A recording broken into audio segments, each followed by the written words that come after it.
Hey, hi everybody. Welcome to the February IAP2 webinar, the Yellow of Quiet Voices. So we do these monthly webinars between IAP2 Canada and IAP2 USA, and so thank you very much for joining us for this month's event. My name's Anne Harding. I'm coming to you from Calgary, Alberta, Canada. And I am with IAP2 Canada. I'm our president, and then also working with Tanis Topolinski, who is also online with me for our member services. So we hope that you enjoy this webinar, and we've got some great panelists and hope for it to be an engaging time, and that you guys will be able to contribute and have some questions along the way. So I wanted to make a few notes about the technology for those of you who haven't used it in the past. You'll notice that you are on mute, and you will stay on mute unless our administrator, Ashley, takes you off mute. And so we have that to avoid background noise, but we do hope to be able to have some more voices in this conversation other than mine and the panelists. So we'll be doing that bit there. And then we're also hoping that this is going to be, as I said, an engaging panel. So we're going to leave lots of time for discussion, both amongst ourselves and with the panelists as well, and trying to finish with that open discussion amongst the group. A note that this webinar is being recorded for future use, and we record all of our webinars, and you can find them on the members only section of iap2usa.org or iap2canada.ca. So there are a few different ways that you can engage through the webinar tool. And so one of them is, as I said, we will unmute you, and that's if you raise your hand. You have a little icon to raise your hand there. There's another way is through the chat functionality, and that's at the bottom of your screen, and you can type a note that gets sent to everybody or just to the organizers and panelists, and then that can contribute to the conversation. Or you can also send a question. So you have a question mark there, and that gets sent to Ashley, and then she'll forward that to me, and I can read it aloud. Or we can then unmute you, and you can ask it yourself. So those are the notes about that technology. And before we begin, I want to take just sort of a moment for our panelists and those who are maybe guests in this organization to talk a little bit about IAP2, so the International Association for Public Participation. We're a nonprofit organization, a professional organization that brings together people from a variety of backgrounds and sectors to engage people in decisions that affect them. So we typically work with decision-making bodies like governments or corporations who want to gather input, consult with, or engage citizens and stakeholders to make better decisions. So as I was saying to our panelists earlier in sort of our preamble, this often means that we're engaged in fairly formal processes with open houses, public forums, surveys, other forms of engagement that try to get people's opinions. We're guided by a code of ethics and core values that are based in the belief that people who are affected by a decision have a right to participate in the decision-making process. And so I believe, though, that grassroots movements like the Occupy movement and Idle No More are an important complement to these formal engagement processes, but also that they often occur because those formal processes fail in some way, or that they didn't work. So I'm really looking forward to spending the next 40 to 60 minutes or so with you and the others on the call to explore this a little bit more, and then try to learn as well from your experiences and the experiences of our panelists so that we can work to create better processes. So Ashley, if you go to the next slide. So Sylvia McAdam will have joining us in a few minutes here. And she's the one in the Idle No More t-shirt that you see, the third one in the row there. And Sylvia is a mother, grandmother, an author, a lawyer, educator, and she is one of 4 co-founders of the Idle No More movement.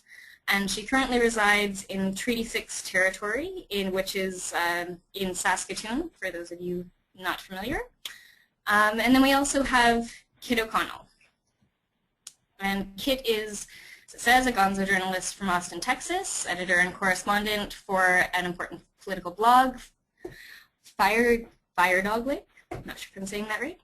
As an organizer and Twitter magnet for Occupy Austin, he's helped create successful direct actions and online media campaigns, including internationally covered Free Santa Rally. Currently helping the occupation organize for free events during the South by Southwest Festival and multiple upcoming national days of action.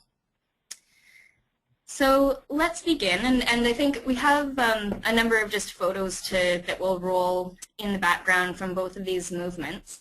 I think I'm going to begin by just asking Kit to spend a few minutes telling us about the Occupy movement, about Occupy Austin, Wall Street, how those work together and how they began, what the goals are, what they've been, how you bring people together, why it started, where it's at now, and really just tell your story there. Hi, yeah, it's great to be here. So Occupy Wall Street started on September 17th, 2011. At least the public face of it did. There have been planning meetings and other events leading up to it, going up, months before, of course. It started with the occupation of Zuccotti Park, which became known as Liberty Square in New York City, a peculiar sort of public space, which through a law in New York was what's known as a privately owned public space. It was put there so that the corporation that owned it could get certain zoning exceptions, and they had to therefore keep this small park open 24 hours a day. If you've never been to Zuccotti Park, you've probably heard about Occupy Wall Street. It's really small, that park. It's a very small space that a lot of people stuck into when the protests were at their height. So that kind of sparked off this sort of global wave of Occupy protests. It began around, of course, this feeling that there wasn't accountability on Wall Street and in the big banks, the so-called too-big-to-fail banks. There was a lot of distrust, a feeling that we were paying for their largesse and not really benefiting from this bailout, that it was only hurting us.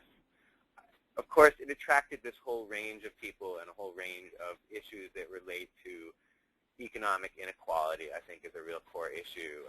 People that are hungry, people who have been out of work and are now not even being counted as unemployed, a whole host of issues. Right when Occupy Wall Street started, it sparked up other people who felt that they wanted their own occupation. Boston was one of the first, along with Chicago. But a number of other cities began planning around September 17th and started their occupations on October 6th, including Occupy Austin. And Occupy Austin has existed since then. We've maintained a continuous encampment at City Hall for 5 months on the sort of amphitheater steps at City Hall, which you're seeing, I think, in the slide right there. And on February 3rd, 2012, the police came and cleared that encampment. We've continued to meet on a weekly basis since then, targeting a number of diverse issues, including homelessness and the lack of shelters in Austin. We've been very successful at that, getting additional beds allocated for women when there essentially was not a women's shelter before we started. Our education group has been very successful at working both through direct action and protest, but also through the electoral system. There was an experimental charter school that opened on, to replace a very poor East Side Austin school. The parents and faculty and pretty much everyone but the school board were upset. The Occupy's education working group here, which is called Occupy AISD for Austin Independent School District, successfully kicked out 3 of the 4 candidates they targeted who had voted for this charter school.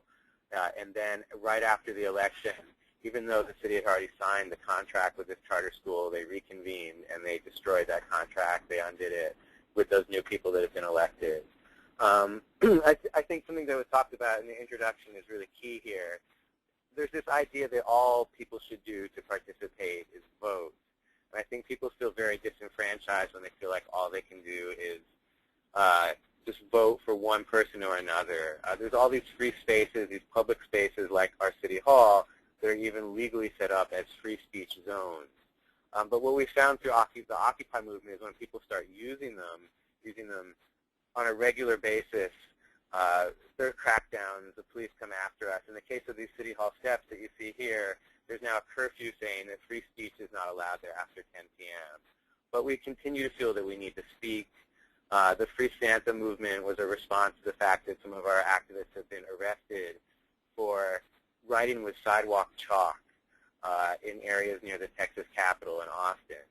And so we came up with the idea of having Santa Claus write with chalk for some children and share their Christmas messages and deliberately get arrested, or at least bait being arrested, which he was, as a way of raising awareness of just how hard it is to use free speech today and maybe how important those issues are. So we're continuing to work on a lot of those issues. We're hoping to have some tents up again in the city in the near future. We're planning to create sort of a free counterpoint to the massive South by Southwest interactive film and education festival and music festival that comes to Austin, and maybe raise some awareness about issues around copyright in the music industry at the same time. So we have a lot of things we're working on. I guess just to close, we don't have a continuous camp. What we've become is sort of a linked group of working groups that are available for important issues as they arise.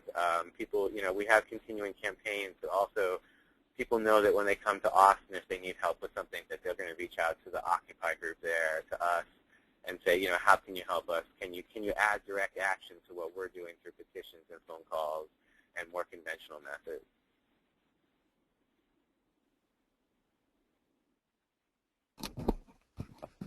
That's great. Thank you.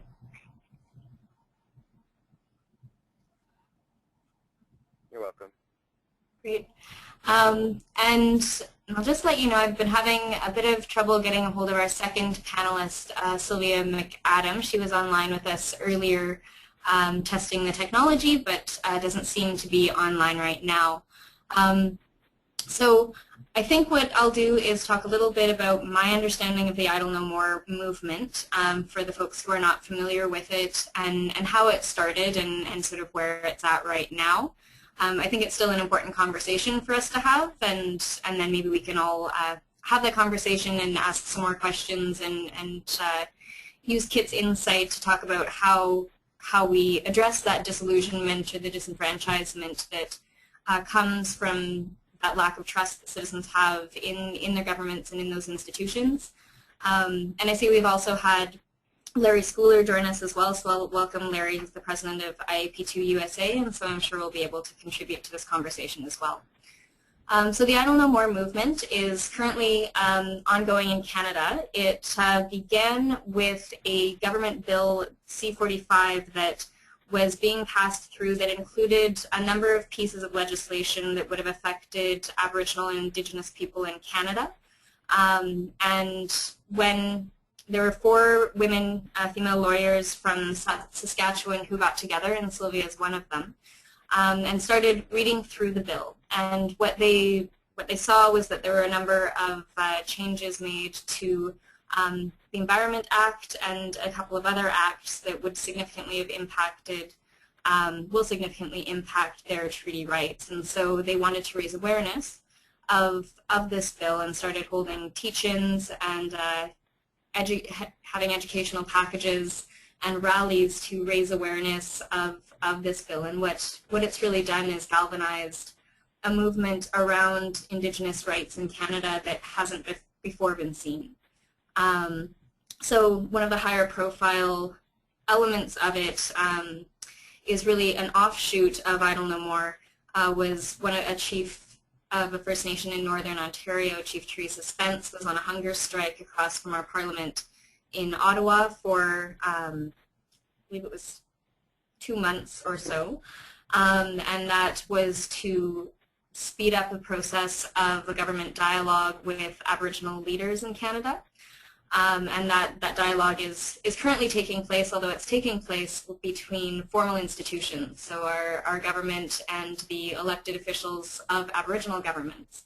And I think it's an interesting discussion that we can have around the how that will address the Idle No More movement, given that it is the voice of the people, and that part of that, and I think, Kit, this was reflected in what you said, is that frustration to the formal processes that exist, and that frustration with those processes. And so that's really what this movement is about. And so if the government is responding by working with other governments within those formal institutions, how good is that? Is that a good thing for the movement that something is happening? Or is it frustrating that, that I guess you're still working within those same processes? So I've had a question come through if there have been any connections through this movement to the Truth and Reconciliation process that's underway. So the Truth and Reconciliation process is set up to deal with a legacy of residential schools that for about a century the Canadian government took Aboriginal kids from their homes and put them in schools run by churches in the state. And a significant number of abuses took place in those schools, as well as a number of sort of cultural genocide, I guess you'd call it. And so the Truth and Reconciliation process is about addressing those impacts and that intergenerational trauma. So certainly that residential schools and past wrongs comes up in any conversation about Indigenous issues. But the core issue really has been around that consultation and treaty rights as they were first set out as the what's called the Crown First Nations relationship. So when the Royal Proclamation in 1793 was signed by King George, he agreed that there would be lands for Indians that would be respected and that those lands would be respected. And so that was the basis of the relationship between the British Crown, which then became the Canadian government, and Aboriginal leaders. And that's really where the core gets to, is that fundamental promise is felt to have been broken. So Kit, I see you have a comment here to add a bit about Idle No More spreading down into the States, and it has spread to other areas internationally. Did you want to talk a bit about that? Yes, it has spread internationally. We've even had some... And sorry, if you can just speak up, I think some folks are having a hard time. Sure. Great. Sure, I'll try to speak up a bit. Yeah, just Idle No More has spread a little bit to other places. Even we've had some small rallies here in Texas for Idle No More, larger ones in other places in Austin. I think San Antonio's had more than here, but we've had some at the state capitol here in Austin. I think it's tapping into something very similar to what Occupy did. It's reached out to a number of related movements. Idle No More has also been working with the tar sands blockade, which is a direct action movement to stop the Keystone Pipeline. And they've forged very strong connections between the two.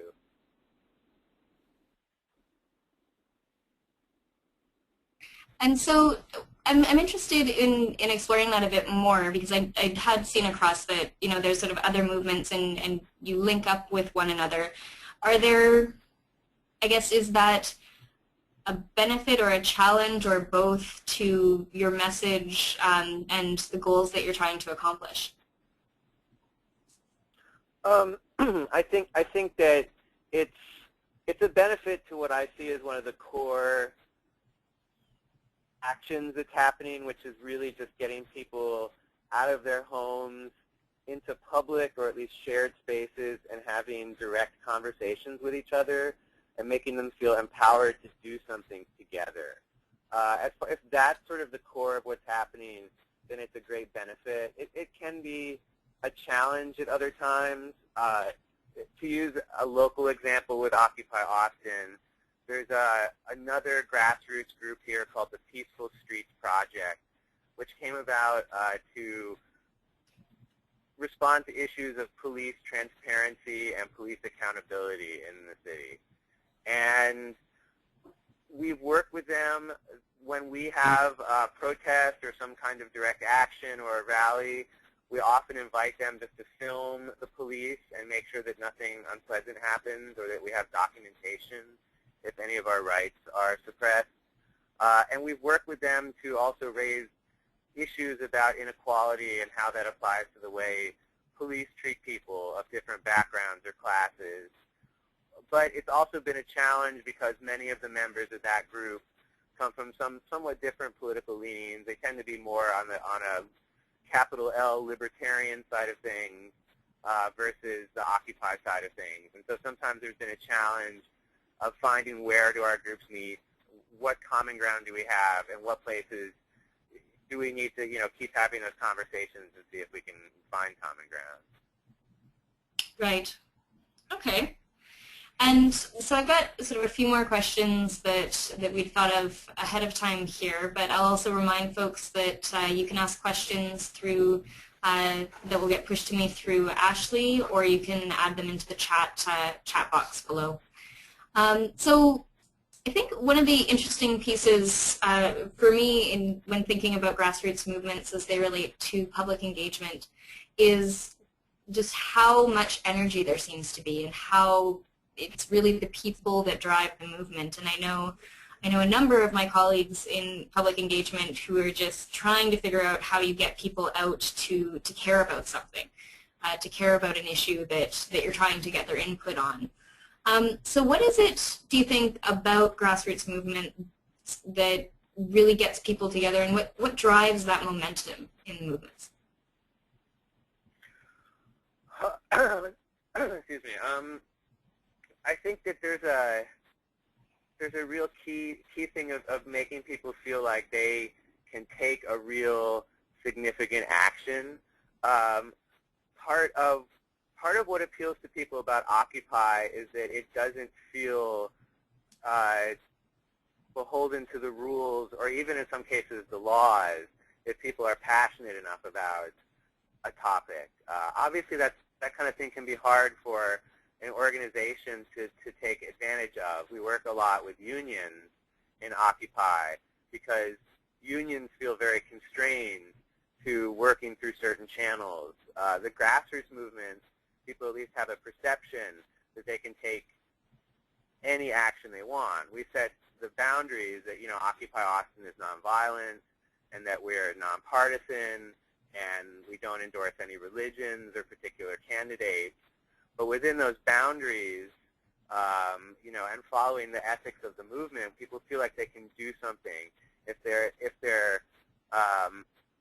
upset, they can go directly to the person they're upset with, to the politician, and talk to them. Sometimes that's been as simple, though, as us empowering them that they can take the steps that already existed. A lot of people in Austin don't realize that they can just schedule an appointment with a city council member, and that city council member has to meet with them and hear their issues. They don't realize that those people are approachable. So part of what it does, I think, is just letting people know that that the people who we elect actually do need to respond. It may not always be a satisfying response, but there are channels that they can reach out through and get some kind of response. It also, though, lets them feel like if the response is one that they don't like, that there's people who are willing to continue to take steps to create an ongoing campaign. It's not just like a single day of action. It's an encampment, or it's a weekly protest, or a weekly vigil, or regular days of action. I think that's part of where the energy comes from, is this feeling that it's an ongoing event, not just a simple one-time, we're all going to rally, and then we're not going to hear about it again for another year. This is something that's continuous. Interesting. And I'm going to invite Larry here to add in just for a second, but I just wanted to build on something you said and ask, so do you then also encourage people to participate in those formal processes and with their elected officials? Oh, absolutely. During my introduction, one of the things I talked about was our education working group, and they very successfully, they created a coalition with other education activist groups and other concerned parents and teachers, and essentially overturned 3 members of the school board during the last election through that work. So they created a radical change in the conventional political landscape of the city. But it was also backed up with, packing the meetings with people, having people outside, having people in the streets when it was necessary to get attention to this issue that we were upset about. Great. Okay. Larry, did you have something you wanted to add? I think so. Can you guys hear me okay? We can. Yeah. Okay, great. Well, Kit, good to have you on the call, and of course, proud to have another Austinite as part of the conversation. But I just wanted to throw out sort of for discussion this idea of getting people to engage sort of through Occupy, but then with the established governmental structure, because it seems like one of the issues has been that there's sort of a disconnect between some of the sort of governmental agencies and the folks associated with the movement. And I'm sort of wondering what some strategies might be to sort of capitalize on the energy generated by the two movements we've been talking about to sort of benefit the sort of overall public participation field. Because I think, like I said, I think Occupy has a lot in the way of energy and passion on its side, where the governmental entities might have more sort of a direct ability to influence changes in policy and the like. And I'm wondering Kit's thoughts on how to make the two kind of gel better together. I think one thing is that people who are in positions of power, whether they're elected officials or even just someone who's in an advisory role, it's important to approach the grassroots movement in an honest way, obviously being open about your connections, but also approaching them in the same way that anyone else would. I think that when people sometimes approach, for example, the General Assembly or whatever equivalent group, they come in expecting to be afforded a certain, I don't know, status or a different sort of, they're not willing to wait their turn to talk because they're very busy, that kind of thing I've seen happen a lot. And I think when people approach, they take the time to learn whatever the ground rules are, whatever the organization they're approaching. If they're approaching Occupy, they recognize that it's not hierarchical. So that when they walk in, they don't necessarily expect that because they're the mayor or the chief of police or a representative of a union, that's something that people might respect, but they need, they're going to be given the same opportunities and the same method to communicate as everyone else did. They're only going to be able to hold the talking stick for 5 minutes, even if, they feel like they should get it for 10 because of who they are. And I think that's important when you're approaching grassroots movements, is respect the power that they have and also make them feel like they can have an effect on something, like something real is going to happen. These movements come out of the frustration. A lot of people in Occupy, remember, were big supporters of Obama in 2008. A lot of them still voted for Obama in this past election. But in 2008, they were passionate street activists for Obama. They were holding bake sales. They were rallying. They were manning the phones. And then they heard what felt like empty promises, and they needed to take to the streets instead. And so in order for more conventional organizations to appeal to groups, to grassroots movements, they have to convince them that something real might happen. There's an actual power that can happen. And sorry, I've just noticed that Sylvia has joined us now. Hi, Sylvia. Can you hear us? Yeah, I can hear you. Okay. We seem to have a fair bit of background noise from you, so I'm just going to get Ashley to mute you for a second there, and then we'll come back to you. Okay. Great. Okay. Great. So, Kit, sorry, did you have a thought you wanted to finish there? I think that's about it. Just that take grassroots movements for what they are, and come to them with real exchange of power. Let them have a real play in the process, and let them really feel like something might actually happen, because that's how you draw people back into the fold, is by giving them a feeling of power that they've lost. Yeah, I think, and I'm actually sitting here in a room full of colleagues that are chuckling at that because it sounds so simple. Of course. Of course, right? And I think a lot of the work that we do in the IAP2 has a sort of a few foundation principles and documents. One of them is being honest with people and transparent about the amount of influence that they can have on a process, and what impact their opinion will actually have. And I think one of the challenges for us as practitioners is being able to bring that message to an audience with that respect and humility, but it's also very hard when that message is, well, really you can have very little impact. We want to hear what you have to say, we will respect it, we'll incorporate it as much as we can, but there are sort of those constraints along with it as well. So I really appreciate that, that honesty as part of the complexity to all of this. So we'll get Sylvia, if you can unmute for a second, and I tried my best to give a run through of my understanding of it. But if I can get you to talk a little bit about the movement and your experience with it, that would be great. Hi, this is Sylvia. Well, did you want to hear a little bit of the history? Absolutely. Okay. Well, from my own experience, and I know that the other founders had similar types of experiences, but in different fields. How it began for me was I'm an Indigenous person, and I grew up in the land, off of the land. When I was younger, my dad was a hunter and a trapper. So when I finished law school, in my mind, I wanted to go back to those memories of childhood and how beautiful the land was. So I went back this summer when spring began. I went back to the land, my father's lands, and I was astounded at how much change there was, and I was shocked at how disconnected I had become from the land and how very little information I had. And I began to realize with my conversations with my parents, and especially my dad, how much I neglected that conversation with them, because it opened up a whole new dialogue when I asked them to take me back to the land. And I asked my dad, I was remembering, I had memories of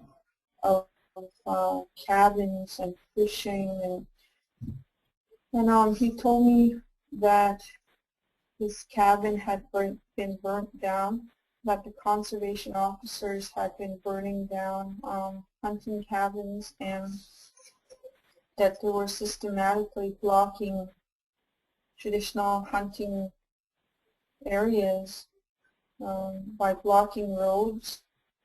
And then that shocked me. I was just shocked, so I started investigating, and sure enough I came across documentation supporting what my dad was saying, and then I was taking pictures, and I know this sounds corny and it sounds cheesy, but I fell in love with the land again. I started moving away from the internet, and I was camping out there, I was going for walks, I just couldn't get away from it. And then I started finding out that there was logging activity happening on my dad's traditional lands. And I started doing research, and I was finding out that there was logging companies getting closer and closer to the lands where my dad hunted and fished. And my dad is a hereditary chief, so those were his lands, my people's lands. You know, the graveyards there. And then towards the fall in October, somebody tagged me, I don't know who it is, somebody tagged me about Bill C-45, and at first I didn't really, hello? Hello? Hi. Yeah, we're here. We're still listening. Okay, because it's telling me there's some kind of difficulties. But anyway, so I went back into the land, and when I was finding out all this stuff, when I got tagged about Bill C-45, at first I was ignoring it. I was like, I don't want to. By then I was so disillusioned about the law and stuff. And then, for some reason I felt compelled to go in and read it. I know, again, that's just like those feelings where you're compelled. Anyway, I went in and read it. It was a massive document. I didn't even know where to begin. So I pulled up my Black's Law Dictionary and I was trying to understand it. And I just was blown away, blown away. Then I started talking to my law friends and even sent it to a few of them. And they gave me back their assessment of it. And then I was just shocked. Again, I was just blown away that the removal of protection of water, that just spun me around. And then on top of that, the amendment to the Indian Act. You know, people can talk about the reserve lands where Indians live on, the reserve lands. They can talk about them and there's this negative connotation attached to it. That's the perception out there. But when you think about it, those are treaty lands. Those, all of Treaty 6 is treaty territory. And for the government to diminish the protection of it and did so without the prior informed consent of Indigenous people was breaching treaty. So again, I went back in it and I started thinking, you know, from my law experience, I knew that if I remained silent, it meant that I was giving my consent, because in law there's a thing called acquiescence. If your compliance is consent, which means your silence is consent. So I started talking to Nina, and she was already in a conversation with Jessica, and Nina was our mutual contact. I didn't know Jessica prior to that, and by this time I had already met Sheila. And Sheila and I already had an instant friendship. And so our conversation was around Bill C-45 and how horrible it is. And we all agreed that we had to do something. And I knew Sheila was had skills in mobilizing people, and we're all educators. I'm an instructor, and we're all instructors in varying degrees. So we decided that we couldn't be silent, and on November 10th, we did our first teach-in. We called it a teach-in / rally, and we called together people. And I know people say that social media had something to do with it, but that time it didn't really. We didn't have enough knowledge to create anything on social media. The first event, the first teach-in was from our relationships in the community. And so David Forbes was there, and a spoken word poet was there, and we had our youth speaker, and it was just phenomenal, phenomenal. I think I might have even cried a little bit. I was so happy with the result, but we had no money, and we still don't have much money. And I think someone donated some money to us that day, and we finished off our teach-in, and we told people about the implications of Bill C-45. And with the donation that we got, we took off to Regina. Somebody invited us from Regina, and then we went and did a teach-in over there. It grew from there, and then again someone invited us to North Balford, and then we got invited to PA, and then we got invited to Louisville, and then after that we decided we would have a national I Don't Know More teach-in. And on December 10th, we had our first national I Don't Know More. And I think this is where we are naive, and this is where it helped being naive. We weren't limited in the thoughts of how are we going to do this. Our thoughts were, we have to do this. We can't be silent. So that's the summary of I Don't Know More. That's great. Thank you so much. And I think that's a really important point to end on, and I think it's interesting the way that you phrased it, that it was helpful to be naive because you weren't limited in what you can do. And I think a lot of the work that a lot of us do is fit within a box. It's fit within a certain spectrum or a certain ability that we have because there's a formal process and there's time constraints, or we're not allowed to talk about certain issues, or there's a limited amount of influence that the citizens can have. And so I think that's a really important point, that, you know, when grassroots movement happens, it's really the sky's the limit in terms of what you can do. Mm-hmm. I agree with that, because I'm not an activist by any stretch of the imagination. I'm content to be at home, and if anything, I think I ignored things too long. It was a flaw. I tend to bury my nose in books, and I'm thanking the Creator that somebody tagged me on LC45, because I don't think I would have really paid attention. So now people call me an activist, but I don't think so.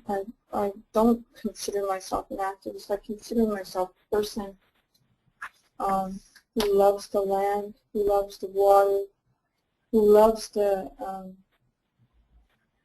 alliances and creating solidarity through our teachings. I love all of that. I always did love teaching. I think the main thing in this is finding somewhere that you love being a part of and just going with that. And my passion was teaching people, talking to people, and just sharing knowledge. That was my passion. And I think that's where all four of us, the founders, our combined passion of teaching really was the driving point when we first began. Because when we first did our rallies, we were getting sworn at, and there was even some people spitting on our participants, and it still can get difficult like that. But in the bigger picture, when we see all the different videos that are out there, and all the allies coming together, and Indigenous people, and all, that's much bigger than the negative that we hear about. And what we tell people, if you drink water, then Bill C-45 affects you. And this is where I don't know more is a grassroots movement. And I've heard people say it's an Aboriginal movement, but it isn't. It's not an Aboriginal movement. We talk about Indigenous sovereignty, but people just assume that it's about separating, it's about going after more money, but that's not it. Indigenous sovereignty is all about protecting land and water and finding ways to work with the land that we're not utilizing the methods that are being used currently with what we see with the tar sands and the extraction methods that the corporations are using that devastates the water. That's Indigenous sovereignty. It's about protecting the land. We even, my people even have laws that we talk about that's about protecting land and water. And I'll just jump in there and maybe invite Kit. So we have Kit who's joined us as well from the Occupy Austin movement, and he talked a bit earlier about the Occupy movement and how that's brought people together. And I think some of I'll just ask him to make some comments or reflections on what you've said, Sylvia, and some common themes that I heard from both of you were, what you've done is brought together a groups of people who have been disillusioned by formal processes and by what they've seen happening around them, and that there's been also within both your movements a big focus on education and about building that awareness for people about what's going on around them. Kit, did you have anything that you wanted to add? Any other reflections? Yeah, yes, I did. Sylvia, it's great what you said. One thing that really stood out for me is that when you, one of the main things I do at Occupy Austin is social media, working with Twitter and to a lesser extent Facebook. But one of the things you said was that when you started at the first groundswell of support for this movement, you didn't have any social media support. This was just working through connections between people.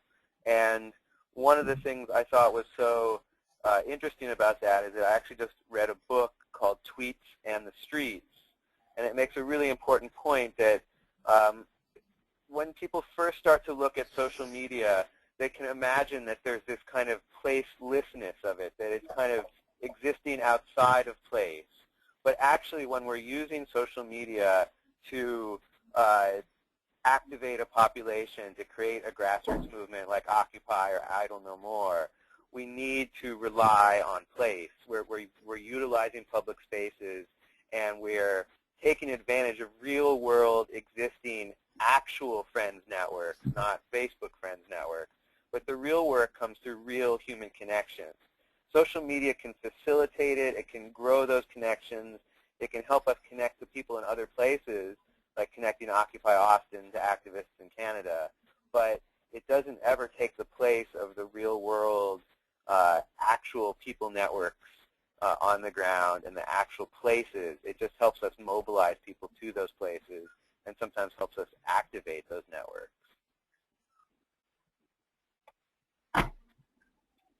That's a great point. Thanks.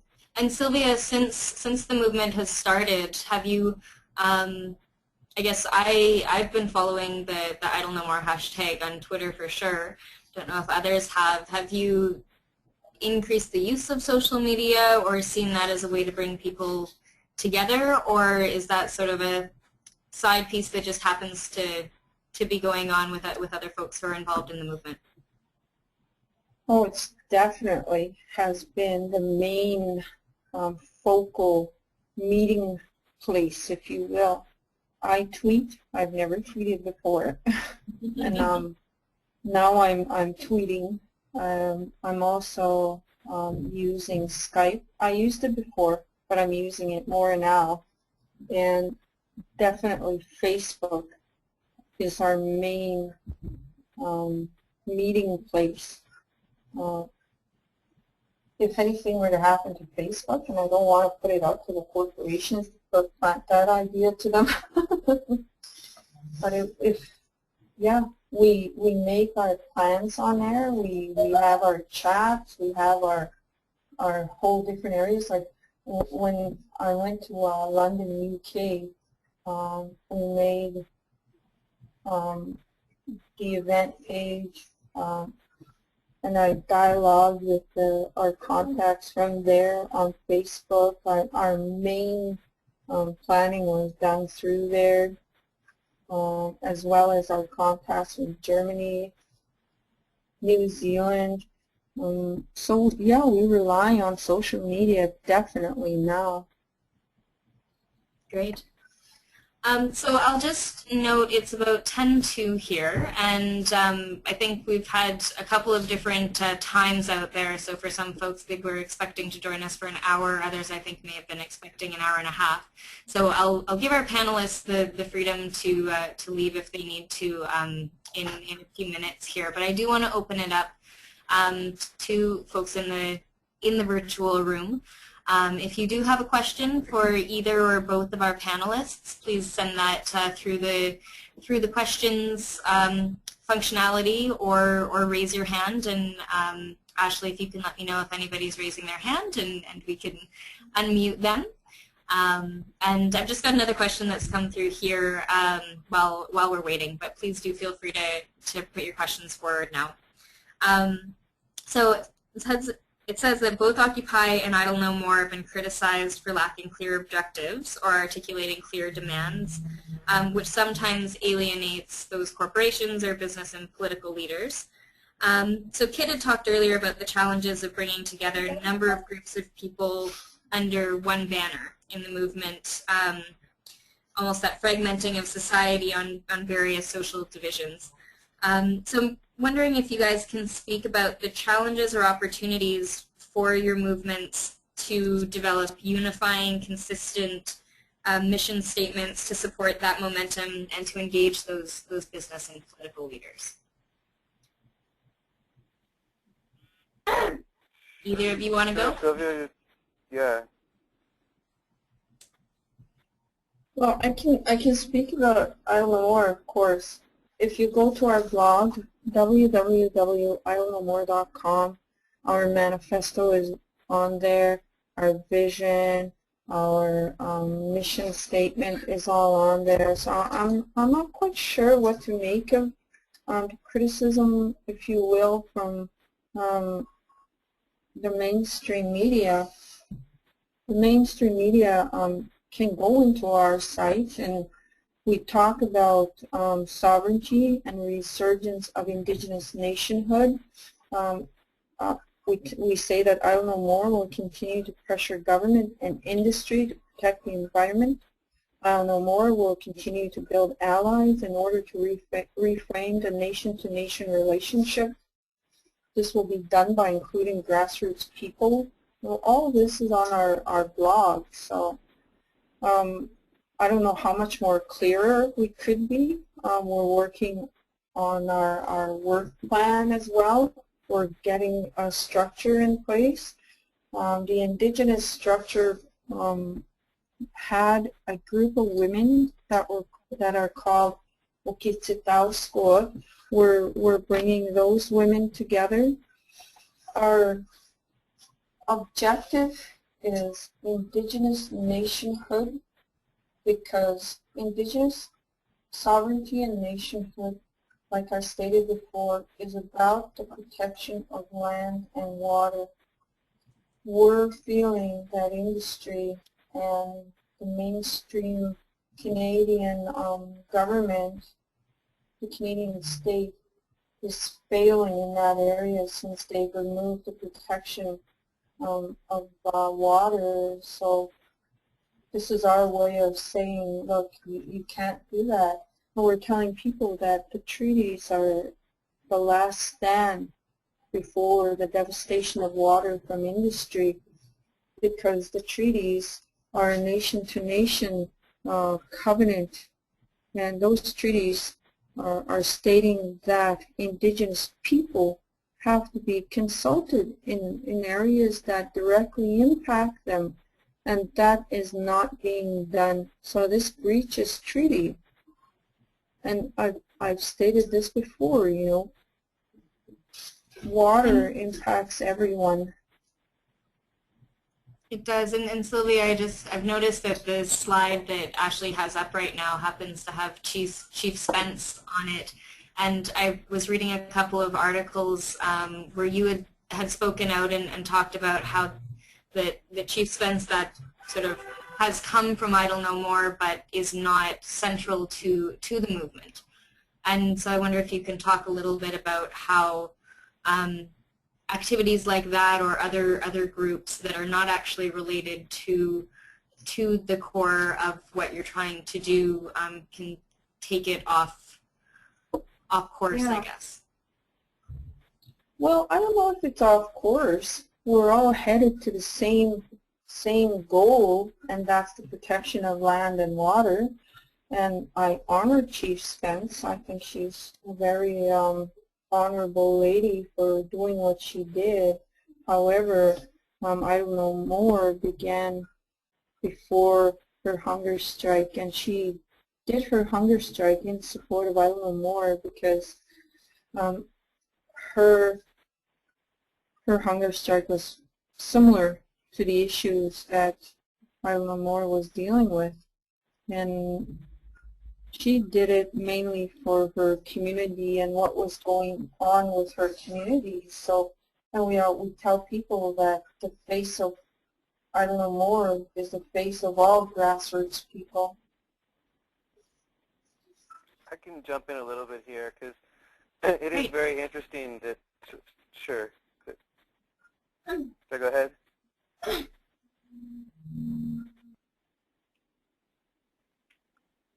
No, carry on, Kit. You're good. Oh, sorry, my bad. Okay, yeah. So what I was going to say is that it's very interesting to me that both, I Don't Know More and Occupy have both been tarred with the same brush. That they don't have a focus or a purpose, despite both movements putting out multiple attempts to address that. We've both our movements. Occupy has had national gatherings. There was a July 4th national gathering in Philadelphia with a corresponding Texas-wide gathering on July 4th at our state capitol. And we worked together to release documents that showed our major issues of concern. I think there's a couple of issues at play with these grassroots, with these truly grassroots movements. It's hard for the media sometimes, and maybe for people in policy positions to grasp that there isn't just a leader. I'm not a leader at Occupy Austin. I might be an organizer or a very involved member, but there's no one in charge. Chief Spence is a valuable contributor to the movement, but she's not the movement. And I think it's hard also because we're not just addressing a single issue. We're addressing this tapestry of problems. And if I can use a quick example from some of my own activism, I've been involved with a working group at Occupy Austin that addresses queer and gay and LGBT issues. And I know I Don't Know More has reached out to that community as well, which is wonderful. And so, just to use that sort of thing as an example, it's very obvious to the media that if you say gay marriage, the media understands that because it's a simple issue. Gay people and lesbians should be able to get married. Well, what if you look further and you say, okay, they can get married, but they can still get fired for having a picture at work. They can still be discriminated against work for having a photo of their partner. So that's obviously connected, but then it takes a jump further to say, well, why should anyone be at risk of ending up starving on the street just because their boss doesn't like something in their personal life? And at that point, you've reached this sort of global or coalition kind of issue. It's very hard to boil down into a soundbite, but it's still linked. When a queer activist meets somebody saying, man, I got fired the other day just because my boss was having a bad day and I don't even have a contract, if these are linked and we want to work together and you start building these grassroots larger movements, but they're not clear to the mainstream media because we can't just say, well, it's all about gay marriage or it's just about construction workers, when now it's become about a bunch of different linked labor issues in this particular example. Interesting, yeah. And we've actually had a few people have to go, and like I said, that was the hour, and Sylvia's actually given her regards, and she's got to drop off as well. Kit, are you willing to stay around for another 10 minutes or so? Oh, sure, that's fine, yeah, I can do that. Okay. Tanis, I know you had a question that you'd wanted to raise earlier while we were talking about, again, that how you engage with those formal processes and decision makers. Did you want to bring that forward? Yeah, one of my questions is, quite often one of the challenges that I hear from practitioners is the challenge around getting the commitment with a buy-in from organizations or decision makers or policy makers to do engagement in the first place. And I'm really intrigued by the education and the teaching and stuff like that you guys have a focus towards, and I'm wondering if you guys have thought have any ideas around what we can take in terms of education and learning to decision makers themselves around addressing some of those fears or some of those underlying issues for them about wanting to commit to good engagement, like around, like you said, the complexities or the feeling around control or having hard conversations and those kinds of things. Just wondering if you have any thoughts on that.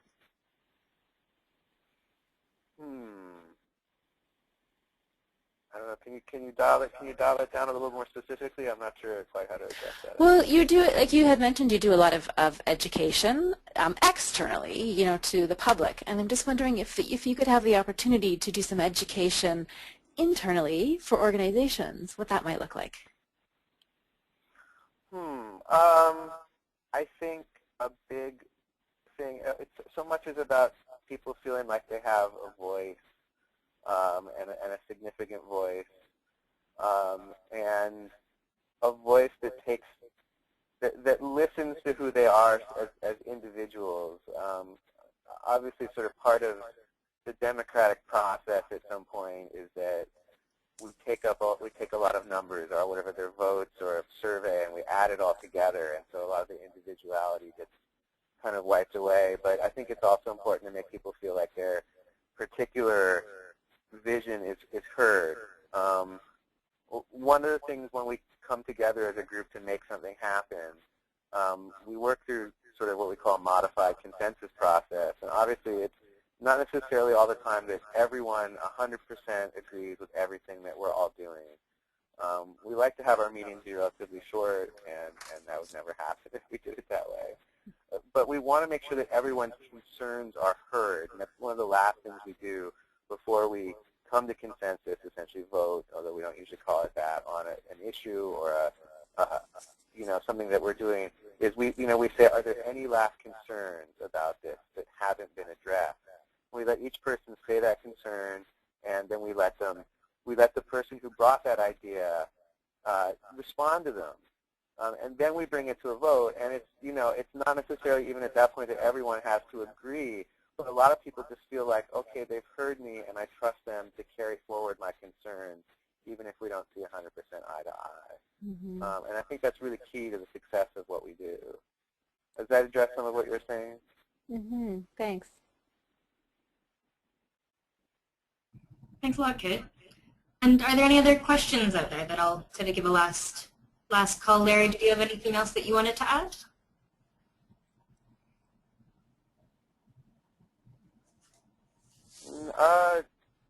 I think that mostly covers it. I think people are very persistent. I think one of the things that's changed since Occupy, whether you consider what people are doing the same as what started in Zuccotti Park in September 17th, obviously it looks very, very different than those camps.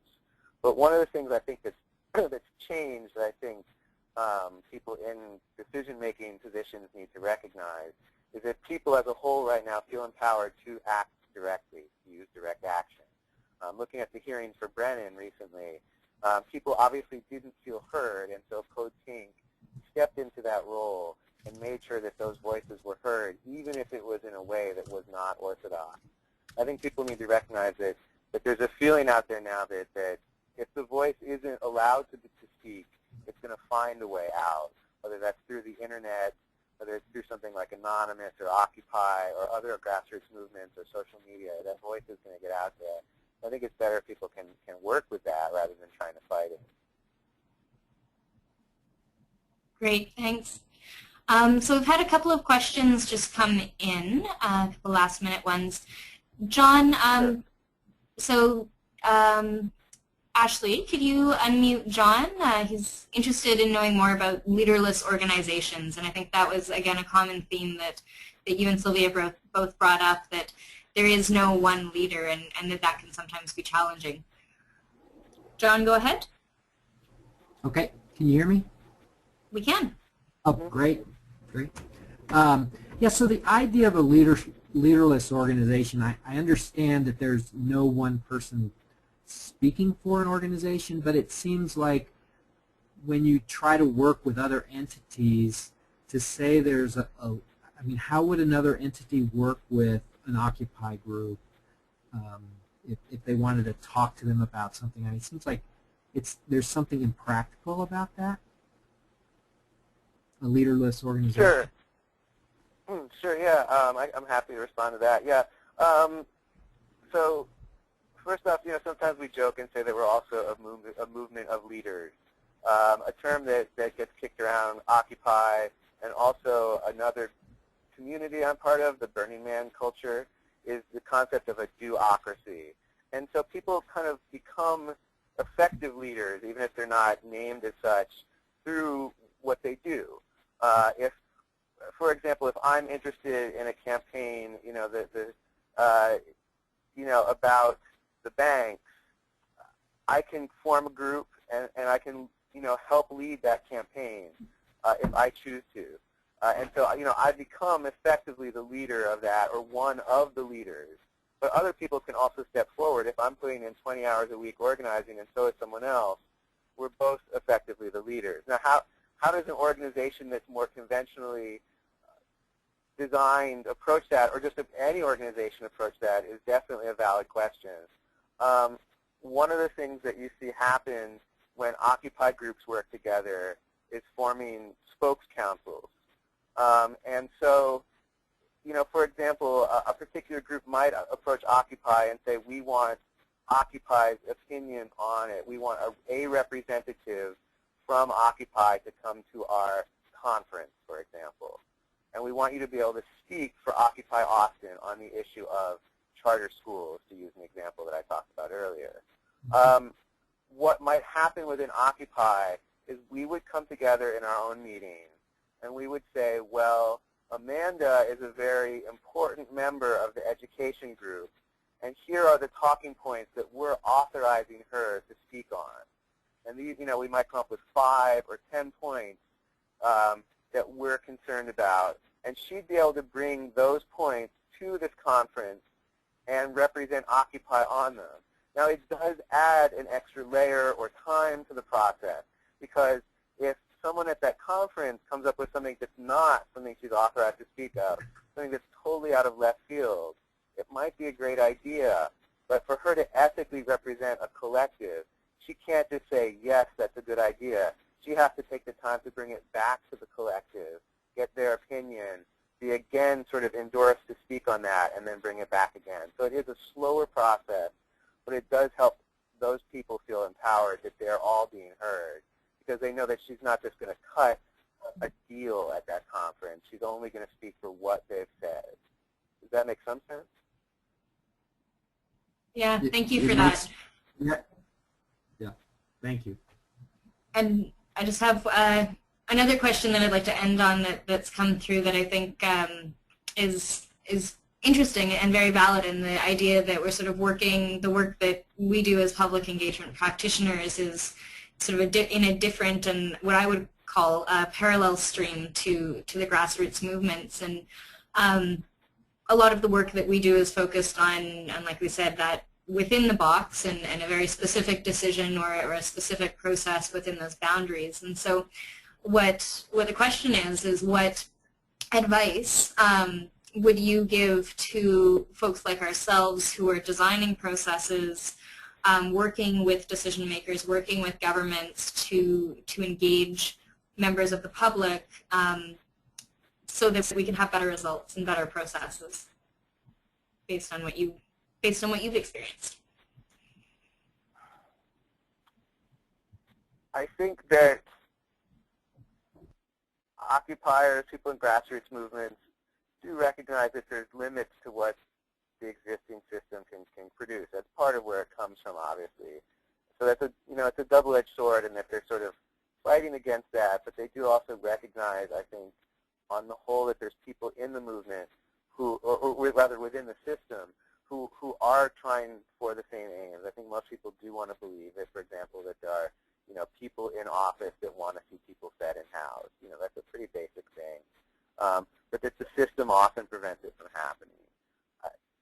As far as keeping them engaged and keeping the process of working with a grassroots movement or working with people, a collective, with less friction, I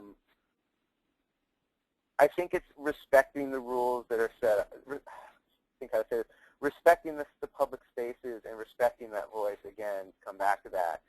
If it's not a part of the normal process that people want to be there 24 hours a day, camping out in a space, using their public speech continuously. I think that some of what happens, some of one of these movements change is that when they encounter the police, So I think if there's any way for public policymakers to sort of let people speak and to try to push without, it's so hard because, you're inside the box and we're outside of it. But is there a way to let people speak for longer, to give them that place to have a voice 24 hours a day? If you can empower them to feel like you're not quieting them down, to let them know where the process is going, I think you'll at least keep them empowered. It's a very hard question to answer because essentially a lot of what we're doing is responding to the fact that the system doesn't meet our needs. But I think that if you also accept us on face value, that the movement, for example, is nonviolent, and so meet with us as people. There's no need, for example, to bring out massive amounts of security sometimes in the ways that these things are responsive. That tends to escalate situations. So look for ways that being inside the box actually escalates the situation and makes it more aggressive, and see if you can dial it back to just having a conversation again. And I think that's a good way to work with people. Great. Thank you. And thank you so much to everybody for joining us today. I think this has been very helpful, at least for me. I think an important webinar that we've had to bring in diverse voices and understand these parallel and similar yet different processes. So thank you so much, Kit, for joining us, and to Sylvia as well. A note for thank you. Yeah, a note for folks, we'll be having another webinar in March. I believe we're trying to stick with the schedule of the second Tuesday of the month around the same time. And March's webinar will be on IAP2 Core Value Award winners, so people who have won international awards for their work in public engagement as it relates to the Code of Ethics and Core Values of IAP2. So stay tuned for that. Please look for it and register. If you're ever interested in other webinars, topics that we should be exploring, please feel free to send them to either IAP2 USA or IAP2 Canada. Thank you to Ashley for helping us administer this today. And again, thanks to our panelists and to all attendees. Have a great day.